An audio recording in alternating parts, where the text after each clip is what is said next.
मेरे पास एक बॉल है जो कि एक स्पीड के साथ एक सर्कल पे चक्कर काट रहा है, और मेरे पास वैसा ही एक और बॉल है जो कि सेम स्पीड के साथ एक बड़े सर्कल पे चक्कर काट रहा है। तो क्या तुम यहाँ पे अंदाजा लगा सकते हो कि किस बॉल को रोकना ज्यादा मुश्किल होने वाला है? तो इसी को समझने के लिए हम एंगुलर मोमेंटम के बारे में पढ़ने वाले हैं। लेकिन उसके पहले आओ एक जल्दी से रिकैप कर लेते हैं लीनियर मोमेंटम के बारे में। मेरे पास यहाँ पे एक बॉल दिया हुआ है और इस बॉल का मास है m, और ये जो बॉल है ये वेलोसिटी v के साथ जा रही है। तो हमें पता है कि इस बॉल का एक लीनियर मोमेंटम होगा, और इस लीनियर मोमेंटम का मैग्नीट्यूड ये हम दिखाते हैं कैपिटल P से। ये बराबर होगा इसके मास इनटू वेलोसिटी के मैग्नीट्यूड के। और इसे देखने का एक और तरीका ये था कि अगर किसी बॉडी की मोमेंटम ज़्यादा है तो उसे रोकने में ज़्यादा मेहनत करनी पड़ेगी, उस पर ज़्यादा फोर्स लगाना पड़ेगा। और अगर किसी बॉडी की मोमेंटम को चेंज करना है तो उस पर हमें एक फोर्स लगाना पड़ेगा किसी समय के लिए। तो इसे हमने मैथमेटिकली लिखा था F इंटू डेल्टा T, और इस टर्म को हमने बुलाया था इम्पल्स, और ये बराबर हो जाएगा चेंज इन मोमेंटम के डेल्टा P। तो यानी कि अगर किसी बॉडी पे फोर्स लग ही नहीं रहा है तो उसकी मोमेंटम में चेंज नहीं आने वाला है, उसकी मोमेंटम बिल्कुल ही कांस्टेंट रहेगी।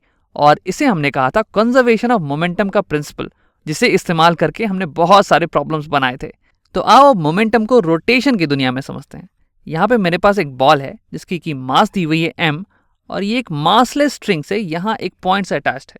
इस पर अगर मैं टॉर्क लगाऊं तो ये बॉडी जो है इस पॉइंट के अबाउट रोटेट करने लगेगी इस स्क्रीन के सरफेस पे। यहाँ पे कोई एयर रेजिस्टेंस भी नहीं है, कोई फ्रिक्शन भी नहीं है, तो ये हमेशा रोटेट करेगी। तो लीनियर मोशन में हमने डिफाइन किया था कि अगर किसी चीज़ को रोकने में बहुत ज़्यादा मेहनत करनी पड़ रही है तो उसकी लीनियर मोमेंटम बहुत हाई होगी, बहुत ज़्यादा होगी। वैसे ही हम एक टर्म डिफाइन कर सकते हैं रोटेशन में भी। ये बताएगा कि कितनी मेहनत करनी पड़ रही है किसी बॉडी के रोटेशन को रोकने में, और ये हमने पहले से डिफाइन कर रखा है। इसे हम बोलते हैं एंगुलर मोमेंटम। Angular momentum. यहाँ पे लीनियर मोशन में हमने जो मोमेंटम डिफाइन किया था वो था लीनियर मोमेंटम। लीनियर मोमेंटम, और ये जो दोनों ही टर्म्स है ये दोनों वेक्टर क्वांटिटी हैं। यहाँ पे जो मोमेंटम है ये भी एक वेक्टर क्वांटिटी है, this is equal to mass into velocity vector. तो वैसे ही एंगुलर मोमेंटम भी एक वेक्टर क्वांटिटी है। हमारी जो ऑब्जेक्ट है ये दोनों डायरेक्शन में रोटेट कर सकती है। लेकिन अभी के लिए हम सिर्फ मैग्नीट्यूड्स का इस्तेमाल करके एंगुलर मोमेंटम के बारे में समझेंगे। बाद में हम वेक्टर और वेक्टर मल्टीप्लिकेशन का इस्तेमाल करके एंगुलर मोमेंटम को फिर से डिफाइन कर सकते हैं। तो एंगुलर मोमेंटम को लिखने के लिए हम लिखते हैं एल सिंबल का यूज करते हैं। और मुझे पता नहीं कि एल सिंबल का क्यों यूज कर रहे हैं, लगता है फिजिक्स के पास सिंबल्स की कमी पड़ गई होगी। तो एंगुलर मोमेंटम भी हम डिफाइन करते हैं जैसे कि बाकी रोटेशनल मोशन के टर्म्स को हम डिफाइन करते हैं।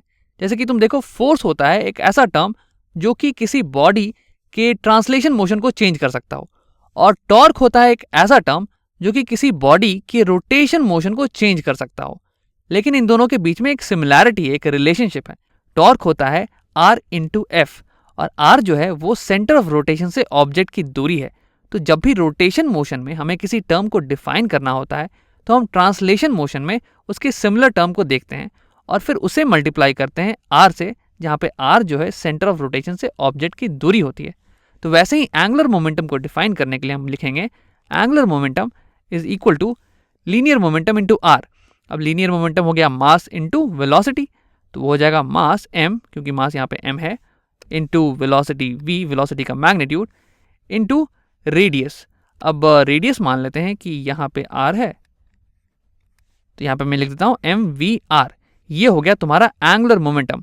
और अगर मुझे और प्रिसाइजली बोलना हो तो मैं बोलूँगा ये जो वेलोसिटी का मैग्नीट्यूड है ये असल में परपेंडिकुलर वेलोसिटी है, परपेंडिकुलर वेलोसिटी टू रेडियस, या फिर तुम इसे टेंजेंशियल वेलोसिटी भी बोल सकते हो। अब ये तो हो गया एंगुलर मोमेंटम का एक्सप्रेशन।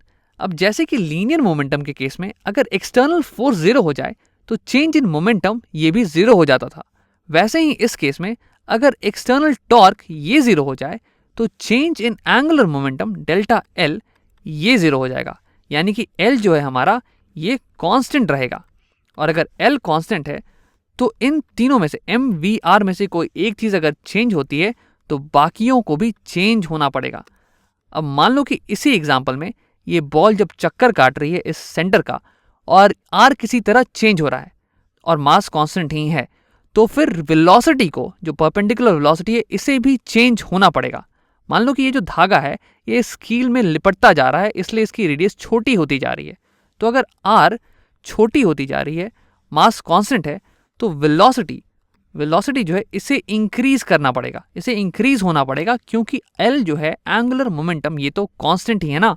अब ये जो एक्सप्रेशन है ये टेंजेंशियल वेलोसिटी के टर्म में है, इसे तुम एंगुलर वेलोसिटी के टर्म्स में भी लिख सकते हो, क्योंकि टेंजेंशियल वेलोसिटी और एंगुलर वेलोसिटी के बीच में रिलेशनशिप है। और ये हमने पिछले वीडियो में निकाल रखा है। हमने निकाला था कि omega angular velocity is equal to tangential velocity by radius r।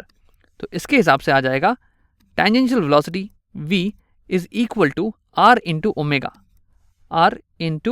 Omega.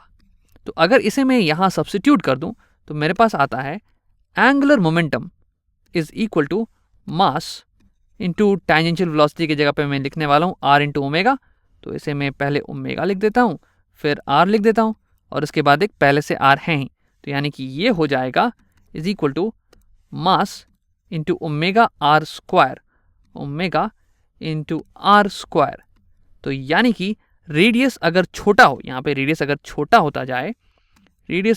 होता जाए तो जो एंगुलर वेलोसिटी है ओमेगा उसे बढ़ना पड़ेगा, और अगर रेडियस बढ़ने लगे तो जो एंगुलर वेलोसिटी है उसे घटना पड़ेगा।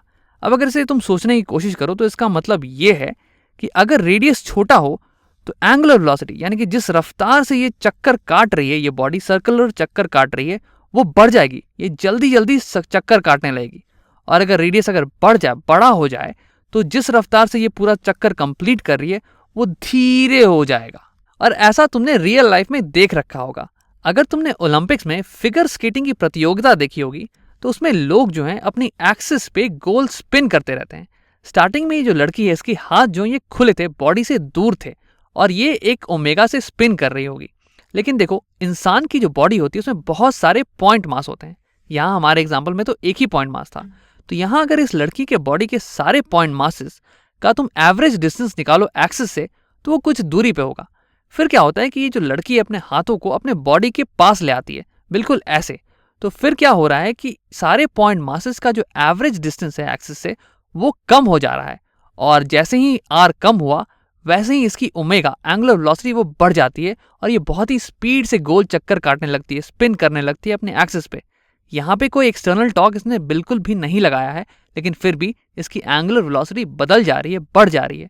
और फिर थोड़ी देर बाद जब ये अपने हाथों को खोल देगी, शरीर से दूर ले जाएगी, तो फिर इसकी एंगुलर वेलोसिटी वापस से कम हो जाएगी।